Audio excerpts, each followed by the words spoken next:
Hello, everyone, and welcome to, I swear, the first time we've tried recording this today. I'm just kidding. We totally effed up earlier. Welcome to Kramer and Jess Uncensored. I think you can hear this right now, but I'm not quite sure, because I don't know what I am doing. As a true radio professional, I have no idea what I'm doing right now. That's all right. First things first, though, I want to call Holly and Miguel to get them...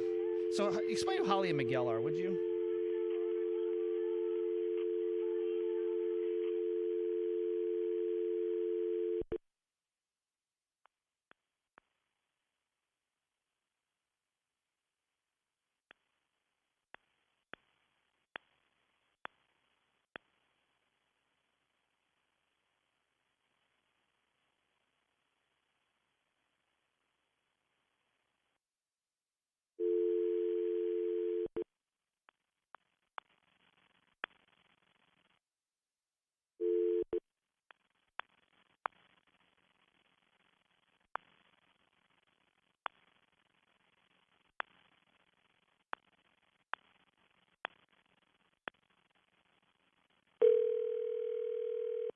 Like what a kid can do in their basement, you know what I mean? So, with that said, hi everybody. Welcome to Kramer and Jess Uncensored. I'm going to try to call Holly and Miguel over here. For the first book, Yes. I'll be like, I'm going to do the official Hogwarts, that website sorting hat. Yes. We will choose your house, and then we will get you all the stuff. I love it. Ooh, You I guys think are we so have them cool. on the phone now. You guys are you're so cool with Hogwarts over here.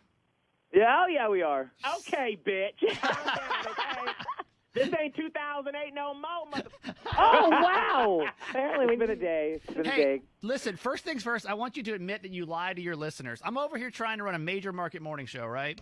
And I'm like, hey, Miguel, can we talk to you after on our Uncensored podcast, after the radio show? And Miguel's like, yeah, it's fine. We start ours about 9:40. I'm like, how in the world do you start a podcast if you're still doing a radio show then? Friend? Listen, we've always said There's it's radio magic that okay? happens, Yes. much like Hogwarts. Radio magic. We believe in magic here. Yeah, we do. Good way to wrap it back around. How are you guys? Good. Good, wonderful. How are you all? Oh, we're good. You know, haven't seen the sun in days, but I think it's still up there, so that's cool. Oh. Florida Is it people. still cold in Baltimore? Yeah, stop. Let's just stop. This is good. Hot and cold. Like I feel like the weather here in Maryland is almost like a mood ring. You know what I'm saying? There's no way to gauge it. Like, we have no idea what's going on, and it changes Very every vibey. Yeah. It's kind of like a magic 8-ball, where Yeah. it's like, ooh, You never know when. undecided. Yeah, feeling? never Come know back later. I what don't you're know. gonna get. Well, apologies for the technical issues that we had earlier. Listen, I know we're tight on time. I need to talk to Miguel specifically about gay. Okay. So the big news today is obviously we're coming on the heels of Colton Underwood, and he just came out. Of course, Colton was The Bachelor. What was 2014? Jess, do you remember? No, his own season, No, 2019. 2019, Oh, wow. he was The It was- Bachelor. He it was on was Becca's recent. season in 2018, Yeah. and he was on Bachelor in Paradise. Now, Colton just came out as gay, right? He was obviously not gay on The Bachelor. I'm just genuinely curious, Miguel, to kind of break this down. Obviously, for those who don't know, Miguel is a gay man. Gay. How does this how does this happen? Like, explain to us like the mindset of how this happened. And I guess the only part I can't really figure out in this whole thing is how do you go forward and present yourself as like literally the straightest man in America. You know what I mean? Like literally, there's not a straighter person like than the person that's like, I'm a single man looking to marry a woman, And I'm a virgin. Right. and I'm a virgin too. And I'm now going to be on a show with, 19 to 20 women trying Throwing to, like, themselves at Yeah. and I get to go on dates and all that stuff. Yeah. Absolutely. Like, Well- what has happened? Do you have any insight on this? 'Cause, like, the news just broke a couple hours ago. You're the first person I thought of because Miguel's really great at breaking these kind of things down. And I can ask questions that I feel might be a little bit ignorant, but like, I just feel confused by this one. Right. And you know what? These sort of situations are obviously very confusing if you are not gay and you've never dealt with those feelings before. Yeah. But to me, it made perfect sense because from what I can gather, like, to be completely honest, I don't watch The Bachelor or The Bachelorette, So I only know about it from what Scott would give his updates at the time, and so just from sort of living through that. And so I don't know how he was, but from what I get is that he's sort of like a religious person, or faith is very important to him. Yeah. And so a lot of times what I've found is that you, as a young kid, like, there was never a moment when you, Kramer or Jess or Scott or Holly, that you said, I am straight. You just knew that when you were younger, ooh, I kind of like being close to the person of the opposite sex. Mm-hmm. You didn't label it. Right. I always felt that way when I was growing up. I was like, ooh, I like to be close to my friend Blake. Right. And I didn't understand there was nothing sexual about it. I just liked to be around him. Mm-hmm. And then as you get older and you start to understand what those feelings mean, you have a choice. Not a choice in your sexuality. You have a choice on if you want to live in your authenticity. Wow. So depending upon how you grow up, if you grow up with, and I mean, to be honest, in 2021, with our generations, we know it and we can speak on it. A lot of religions don't like that, and they look down on it. Right. The religion I grew up in was like, gay is wrong, gay is a sin.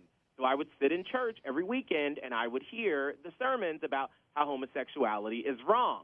So if you are, we all are impressionable at that age, but depending upon your personality, like maybe Colton was a really, really big people pleaser, and his dad, and maybe he has parents that are very sort of nuclear, like, ooh, you're our son, and you're going to be the football player, and you're going to He was a football be player. the woman, He was in the NFL. womanizer or whatever, Yeah. when you're growing up. And so all those expectations are put on you when you're trying to figure out what this feeling is inside of you. And so by the time you realize and you can put a name to it, you're like, oh, my gosh, my church says it's bad.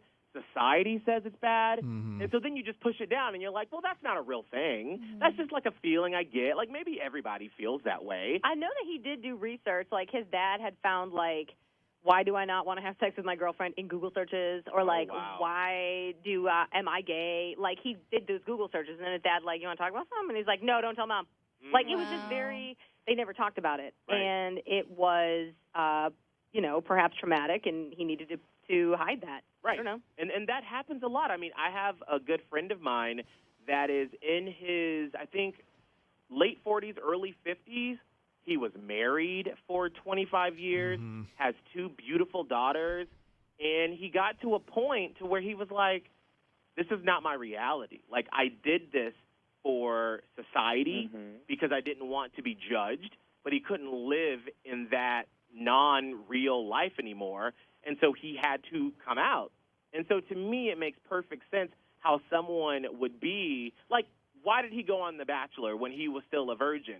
How do you prove that you are a man's man and you push down those feelings to prove to the world that I'm not gay? Well, you go on The Bachelor. So you have all think, these and women. I guess that's kind of where my question was coming in. I mean, do you think all of that was to try to prove how not gay I am? Oh, y'all think I'm gay? I'm so not gay. Or Look to over himself? me. To I'm the best. himself? I mean, to anybody. I mean, where does that come from? Like, was it to himself? Was it to his society? I think it was to himself. Yeah. Who are you trying to satisfy at the end of the day? And, like, if you can tell yourself you're not gay, then you won, right? I think Jess was right to ask.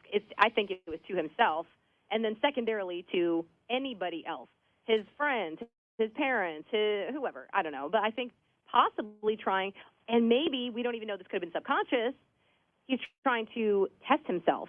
If I can find a woman out of these hot 20-something, women that are literally throwing themselves at me, then, like, I can't go wrong with that. Yeah. Right. So then I'll definitely figure this out. Right. Yeah. And I mean, and I can tell you that before I came out, before I told the first person I actually started, like, on the internet. Like, when we first got the internet my freshman year of high school, and I would be in chat rooms under a different name, and I would talk to different guys, and it was like, oh, I'm gay, I'm 14, and I just want to connect with other gay teens.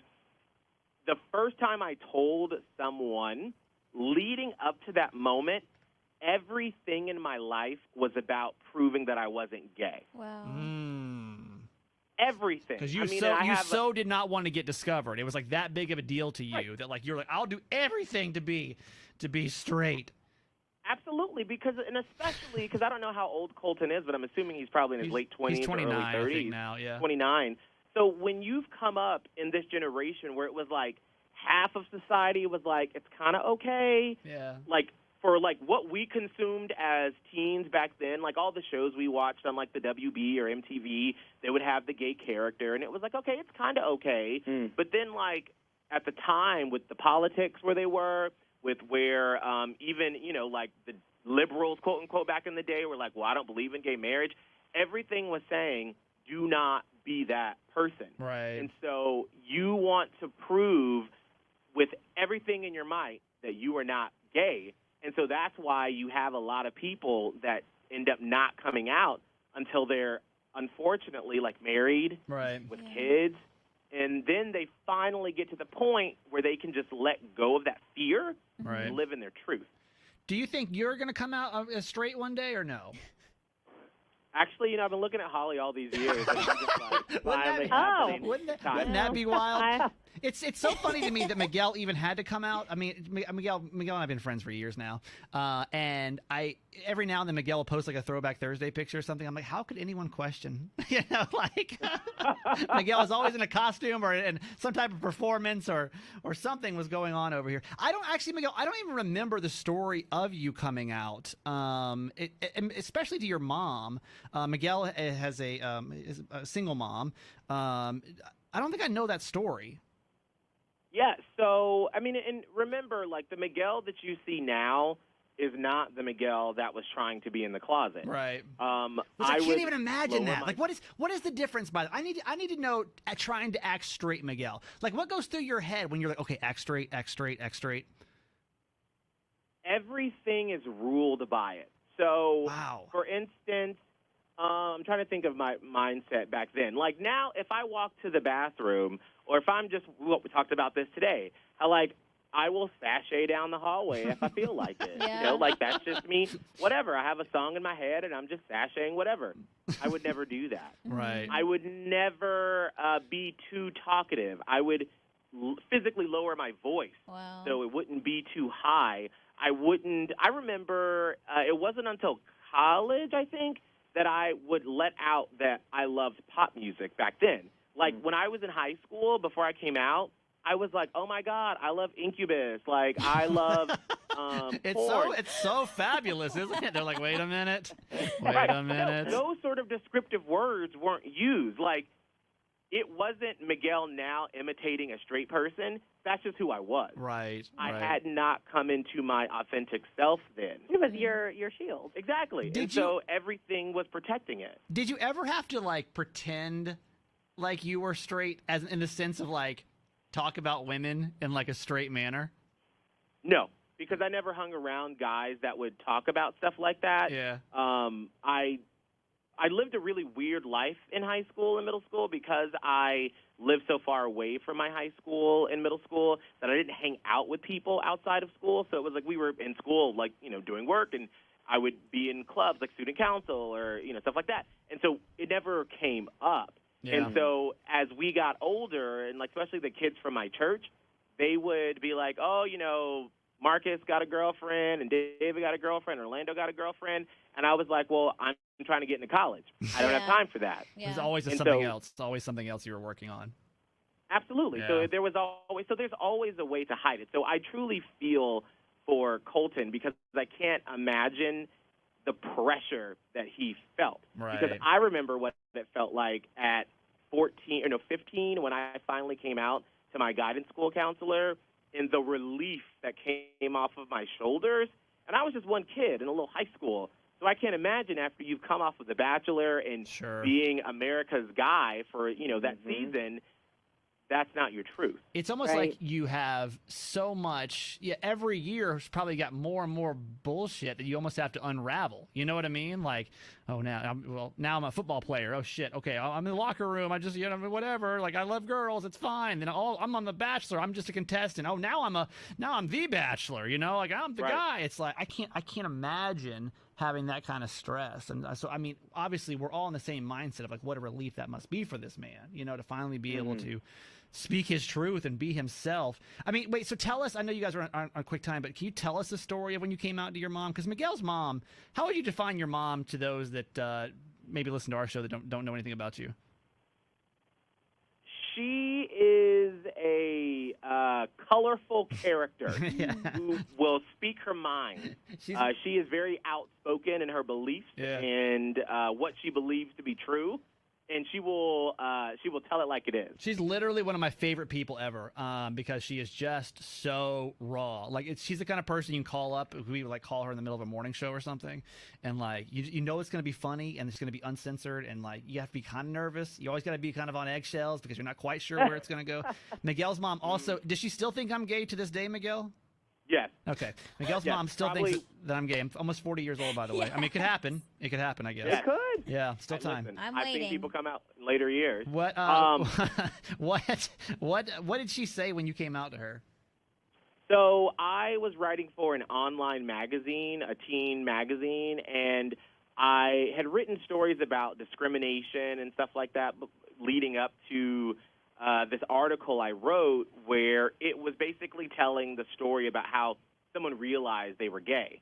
So, like, I remember, and it was obviously based off of my experience at the time.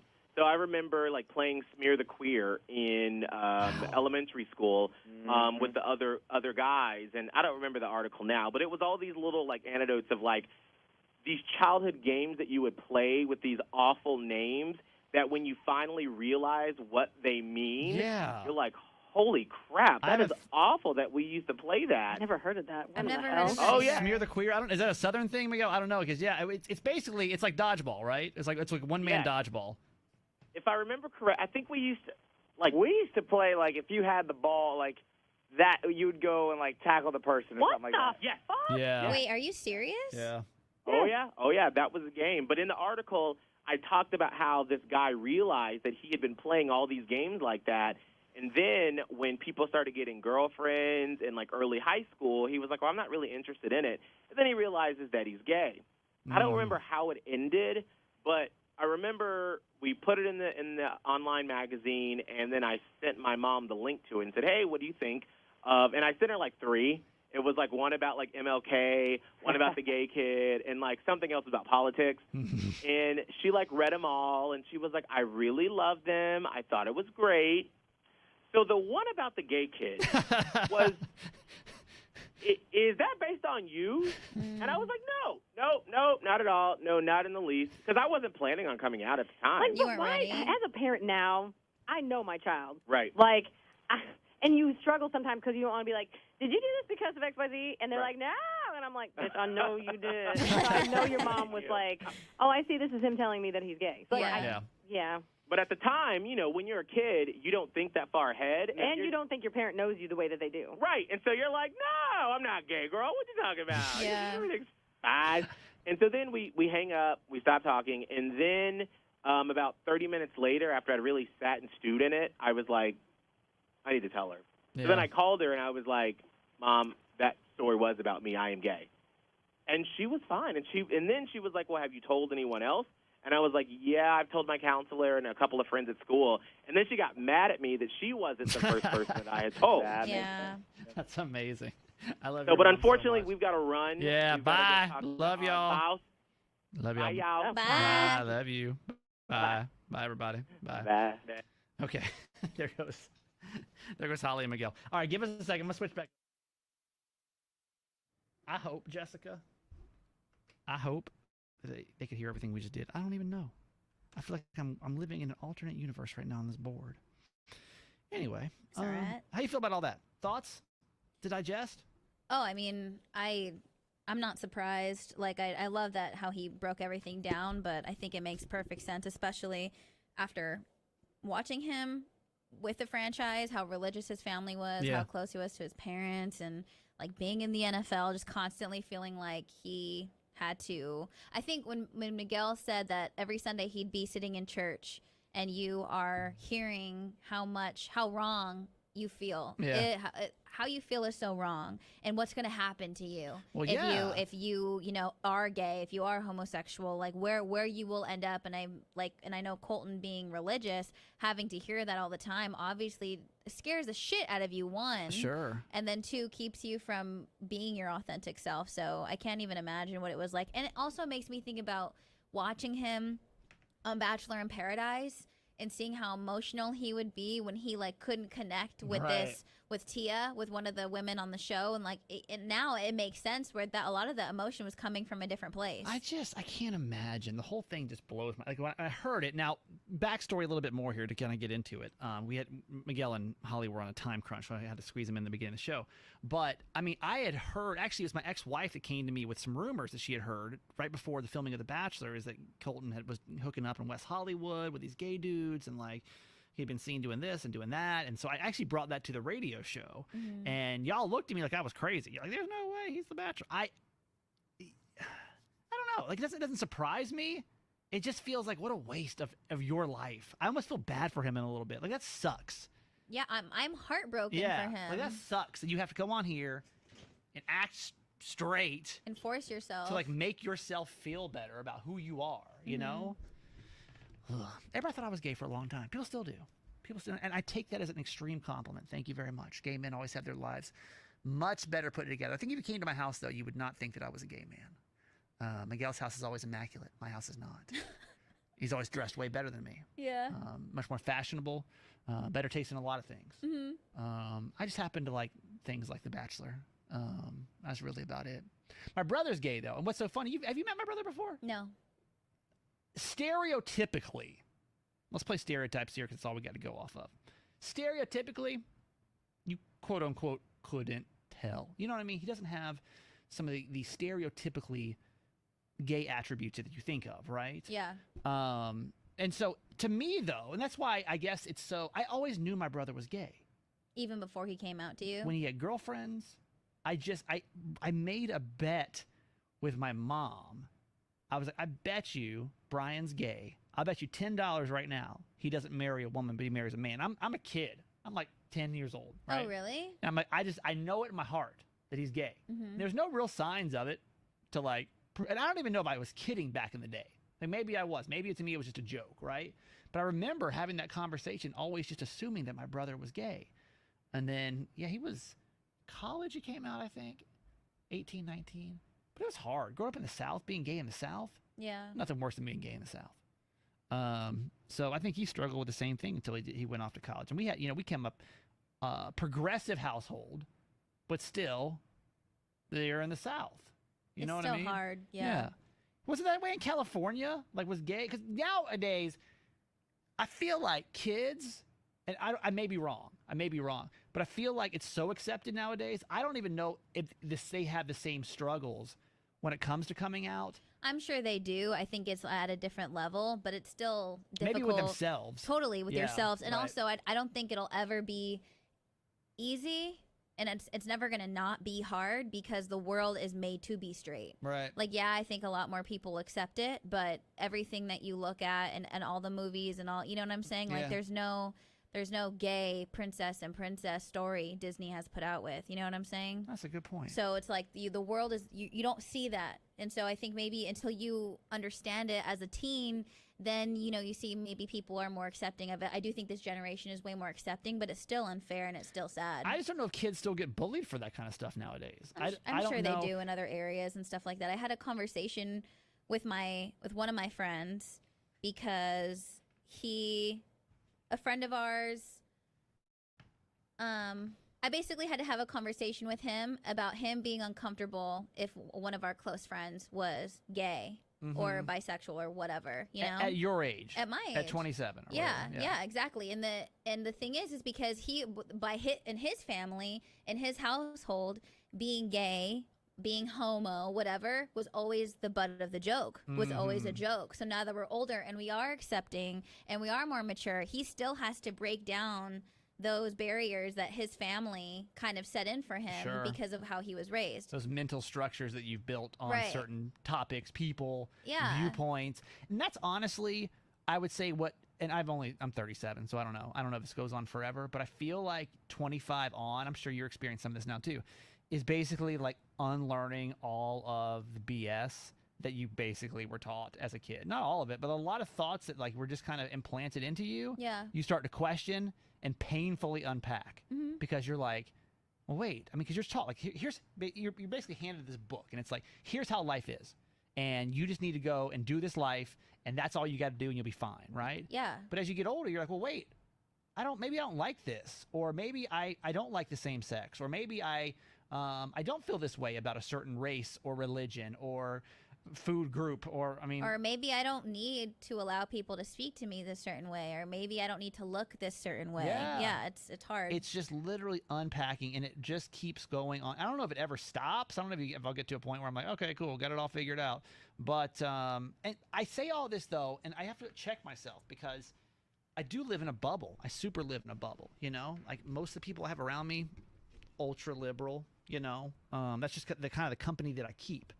And that's why I had to stop you and say, like, it's still going to be hard. And that's what I had to figure out, you know, because everything around me is so pro-gay, pro be whatever you want to be. Everything I see is just pro-gay. So then I'm like, is it hard anymore? Because it just seems so much more accepting.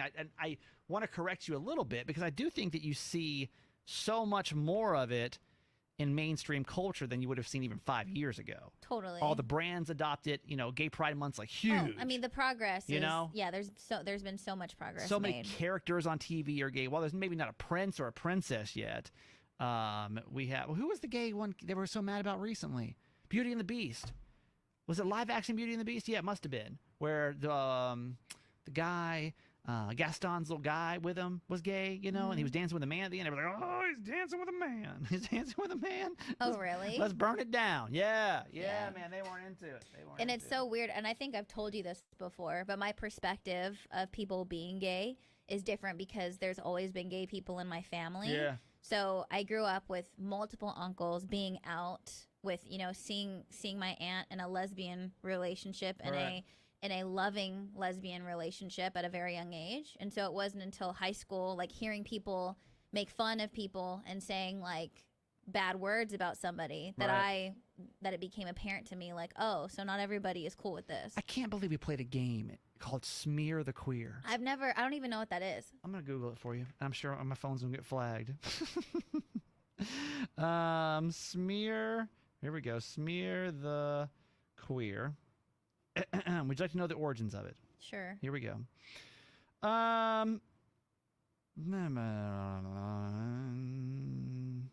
Dates back to 1969 in rural Arkansas. This is way too long of an explanation. I hate when there's like long things you got to read. For those that aren't familiar, Smear the Queer is a playground game in which one person has to keep a ball away from the rest of the group, who then tries to tackle him. It's sort of like a cross between reverse tag and like dodgeball. And like, well, you don't really throw anything. It's more of like you just got to try to get the ball away, or basically tackle the person who is has the ball in their hand. They're the quote unquote queer. Okay. Which, like, why is that even a thing? You know what I mean? Yeah. That's so weird. And like we would just play it and be like, "What's the? You want to play Smear the Queer?" Dude, there's so many things I think about that I'm like, I can't believe. Like when I was, and keep in mind, I was born '83. Okay, not a long. I mean, not like I'm growing up in the, you know, post-slavery era or anything. But it was very common, and this is the first time I ever heard this, and I was like, "Whoa." Ring and run, as you may know it as. I don't even know what that is. Ring and run would be where you ring someone's doorbell, you run away. Okay. Okay. For some reason. Doorbell ditch. Sure. Same thing. Same thing. But for some reason in my neighborhood, kids called it inward knocking. Oh my God. Like, why? But like totally acceptable. Just throw the word out there. Yeah, didn't even. Like it was nothing. Yeah. Inward knocking. And I'm like, even back then it hit me as weird, right? Yeah. I grew up in a pretty, I mean, it was mostly white kids in my neighborhood. My high school was pretty diverse. But one of my good friends growing up was a black guy. And I don't know if he was ever a part of it, but it just wasn't. I don't know. I don't know if you have a sense of what it means at that age, you know? I don't think you have the empathy at that age. I think you're just kind of a kid and you don't understand. Yeah. And you've just heard that and you just repeat it back and maybe it gets a reaction, which is a kid you like, you know? So we're getting off track, but there you go. Miguel and Holly, everybody. It's crazy. It's wild. I want to talk to you about plastic surgery for a minute. I probably need to catch this podcast up. Those who have followed me for a while, this is not the first time I've shared this story. I don't really talk about it a lot, but it's just part of my history. But back in 2011-ish, I had plastic surgery done. I had gynecomastia, which is literally breast tissue in my chest. So, you know, some guys literally have boobs. And I'm not talking about fat. They literally have like breast So why tissue. and how? It's some kind. I don't think they know. Would you like me to educate you, Jess? I honestly don't know, but I just had it, and some guys do. Gynecomastia. Some guys get it because of hormone. I think it's a hormone thing. Okay, imbalance. so it's just something that happens to your body and you don't have control over. Yeah. Okay. That's about it. Okay. So yeah, you can't do anything about it. I was born that way. I was Yeah. a kid, you know, and mine weren't terrible, but I Yeah. was super, as you can imagine, super insecure about it. Of course. As a man, Yeah. the last thing you want is breast, especially as a teenager. Like now, would it affect me as much? I'm sure it probably still would. Yeah. Just because of like it would. I would always have to wear a T-shirt underneath it to like compress them down because I was literally embarrassed. And of course, kids made fun of me. Wow. Like I'd wear a bathing suit and they'd be like, "You can put a top on for that one too," and I'm like, "Fuck, Wow. man, like." So it was when I got my first big radio job before I left. There was a great plastic surgeon in Panama City, and I was like, my ex-wife had her boobs done by him, and so Oh, hell no. I went and saw him. Y'all went to the same person? Yeah, the same. We had the same boob job doctor. Okay, shout out to And her. Shout out to her. Respect it where it's due. Shout out to her. That's what's up. Thanks for the plug. Thanks for the plug, My girl. boobs look great now. Thank you. At least she was good for that. That's cool. Hello. Okay, can I get 50% of that back or not? Okay. That's kind of tight. Kind of. So that's phase one. Now, when I go for a consultation, by the way, it's $5,000 to get this done, right? It's a lot of money. Yeah. But I was getting my first big radio job. I had some money saved up, and I'm like, And this is something you've been wanting for forever. a long time. I was so embarrassed by it. Yes. It So was. how old were you? I would have been about 25, 26, 26, Fuck. 26, so, 27. So you had to be. So you were living with Boobs. feeling that way about yourself and all of those insecurities for 26 years. Never wanted to take my shirt off around anybody. Ugh. Never wanted to get into. Had a hard time with intimacy because I was so insecure with it. You Yeah. know, like you just have to imagine as a boy with breasts, and they weren't. Some people have it very bad. Yeah. Mine was not terrible, but it was definitely noticeable, right? Mm-hmm. So anyway, decided to go get it. Now while I'm there, he's like, well, I mean, you're already paying for the anesthesia.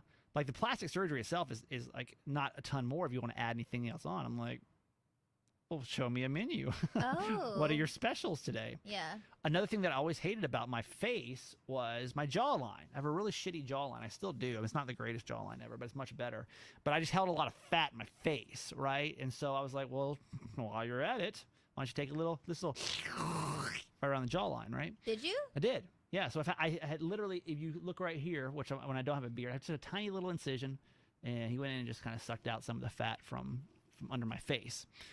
Did it? It was great. I mean, my chest still ain't great, but I don't put enough work into it to look great. I don't know if it'll ever be like a great chest because all they literally did was take away The excess. the breast tissue. Right. I still gained weight in my chest, but the stuff that's not supposed to be there. Correct. Gone. Okay. Right. Yeah. So here we are, and like everyone always asks, "Am I glad I did it?" I can't tell you because I don't know that my self-esteem got any better because of it. You know, some people just feel like they like maybe you have a female friend that gets a boob job, and she's like, "Oh my god, I feel so much better about myself." It definitely took away the insecurity of it, but do I still feel like I can walk around with no shirt on? Like, yeah, look at me. Like, no. I like my jawline better, I guess. But the problem is, and I've always preached this, is that it's more in your head than anything else. Like, you're gonna move on to some other thing and like be crazy about that too, right? So, all that said, here we go. Fast forward, 37 years old. It's been about a decade, right? I'm really stuck on the theory of, and I think you'll attest to this theory. Everyone says it. You should just love your body, right? You should love your body. Love it the way it is, right? And I agree, but I don't. I don't. And I've spent almost now 40 years of my life not ever loving my body. And I don't know why, over the last couple of months, the thoughts just keep popping in my head of like, just change it.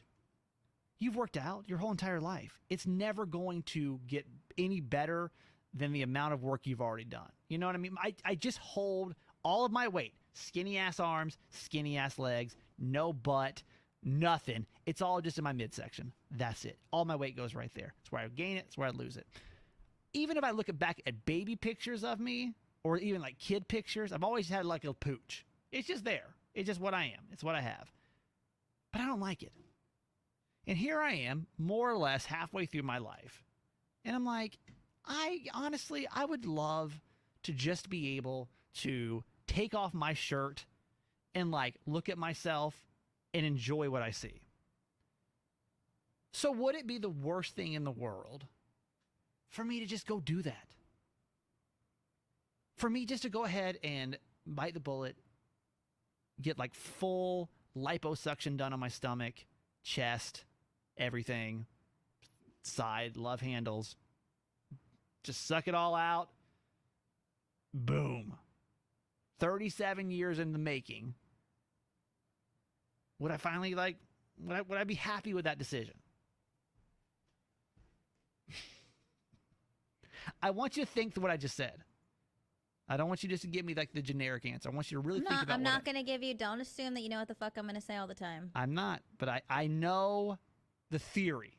The theory is you should love your body. It does so many great things for you. I'm not disagreeing. My body, it's been kind of weird. Had a lot of funky things happen to me, but it's got me to this point today. I got it. Mm-hmm. But if I could improve it with a little help, improve it in my mind and be happy, like enjoy, not have the carrying the weight, literally, of feeling fat my whole entire life. Yeah. And I'm not fat, but I'm always going to have a body dysmorphic view of myself. Mm-hmm. I know I'm not fat, but I'm not Colton from The Bachelor. Yeah. And I guess maybe I've always wanted to be that. Is that what you're trying to achieve? Not like much. That's my only issue with it. Like, if you want to get liposuction to your body. Do whatever the hell you want to do. Like, that's how I've always felt about it regarding other people's choices with their body. Yeah. Like, if you want to get work done, that's your decision. You get work done, and I don't think it's anybody's right to reprimand you or make fun of you or tear you down for making those choices, because I feel like that should be respected in the same respect as people being comfortable with their body and however their body looks. I think that it should be equal on both sides. My only issue when it comes to those things is, and there's no way of knowing this and how you're going to react to it, is if you do it and then are you still always going to be reaching for more? Because when you say the whole Colton thing, like, I mean, Colton is shredded and he looks like a freaking Greek god, but he's been hiding himself and hasn't been happy. Been miserable, He's been right? miserable Right. his entire fucking life. He's probably been using the gym as his escape. Do you his get body. what I'm saying? Right. So it's like I think. Is it? I mean, is that what it is? So that's is why it? I'm not sure for you. Like, that's why I don't know. But the thing is like, you're a healthy person, and also this isn't like an scapegoat either. Like, you would still continue to take care of yourself. Sure. You would still continue to be healthy. This isn't like a, just take the blue pill and everything's going to go away. Like, I think this is something that you've been struggling with for a really long time. So if this is a decision that you want to make and you have the means to do it, why not?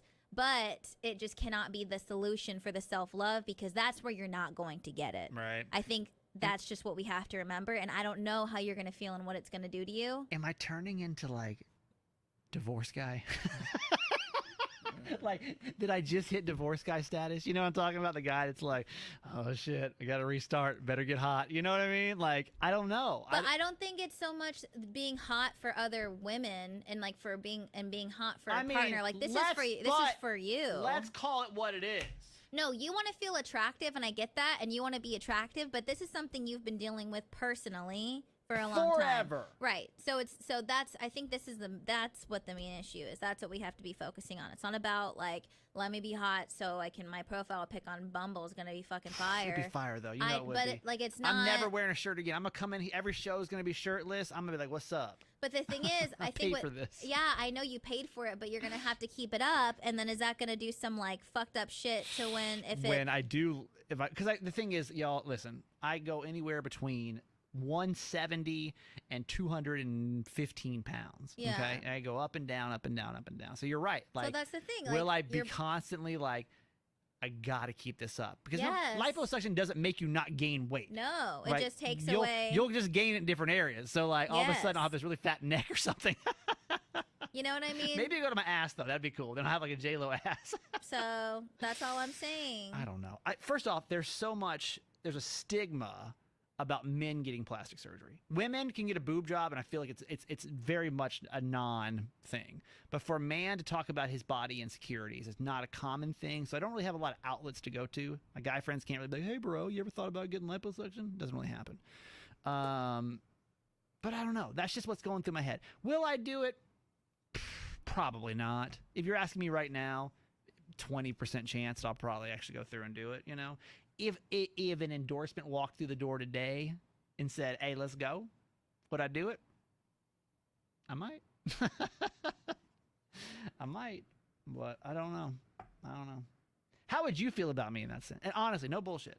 I told you, I don't give a fuck. You don't care. You do whatever the hell you want to do. Care. My only concern is me not wanting you to feel like this being a Band-Aid for you. Yeah. You know, like right. If you want to do this, do it. Do you.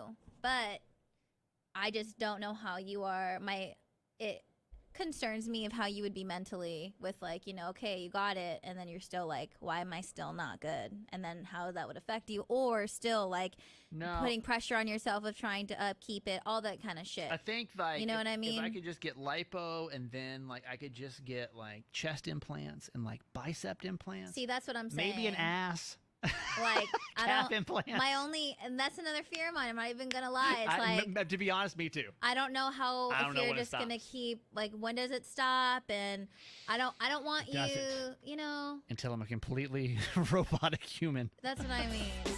So I'm damn near 40 years old, y'all. What am I doing with my life? I don't know. I don't know if you got some feedback on that. Again, I'll stick with the theory that plastic surgery doesn't change your mindset. No, it doesn't. So as long as we can keep that at the forefront of this decision, that's the only thing. All right, there you go. You got any feedback? 855 Kramer Jess. I don't know what the hell recording and what didn't today, to be honest with you. Low-key, a little bit of a mess getting started, but thank you for being here. Jess, I fault us because last week we talked about doing a survey for my exes. Oh, no, the boob grabbing. Did anyone call about the boob Nobody, grabbing? we didn't get a call specifically about it. I got so many DMs about it. What'd they say? What's so funny is people that have done it one way their whole life only see it that one way. There are some people that were like, what the hell is she talking about? Like, of course you just make out and touch boobs, and then you do everything else from there. Uh-huh. And then the people that weren't that way are like, what the hell? Like, no, why in the hell would you touch a boob? Yeah. If you weren't going to have sex with her. Uh-huh. And it's just like, it's like your mentality. It was very I wish I would have had time to pull them up today, but it was very passionate on both sides of what you're quote-unquote supposed to do and the normality of what you're used to. Because the women who responded to me on Instagram were like, we just put up with it. It's weird as fuck. Yeah. Like, what the fuck? Yeah. What? It's so funny. So, we'll put together a little survey for next week. I'll send some exes and we can figure out their vibe on that. In the meantime, you got a lot of things you can listen to. The radio show is on Mix 106.5 in Baltimore, and the Odyssey app. You can get it there. Jess has a podcast. Lowkey, also on the Odyssey app, and you can follow me on all social at Just Do It, JESSDUIT. I got a podcast called Certified Mama's Boy, And you can get me on social media, Instagram, at That Guy Kramer. All right. Love you. YouTube, it's great to see you. Thanks for being here today. You can always follow our YouTube channel at Kramer and Jess to watch this show live. Sorry for the technical issues. Love you. See you next week. Goodbye.